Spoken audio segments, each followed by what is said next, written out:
Everyone thinks they know why knuckles crack, but most people get it completely wrong.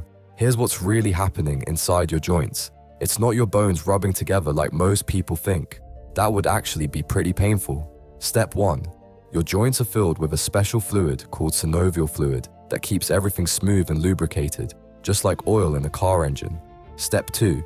This fluid has tiny gas bubbles dissolved in it, mostly nitrogen.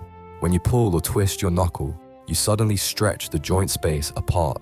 Step 3. That stretching creates low pressure, causing those dissolved gases to rapidly form bubbles through something called cavitation. It's the exact same process that makes boat propellers so noisy underwater. The pop sound happens when those bubbles instantly collapse as the pressure goes back to normal. This is why you can't crack the same knuckle right away. Those gases need 15 to 20 minutes to dissolve back into the fluid. Comment, mind blown, if you thought it was bones grinding together. And good news, recent research shows knuckle cracking doesn't actually cause arthritis like your parents probably told you.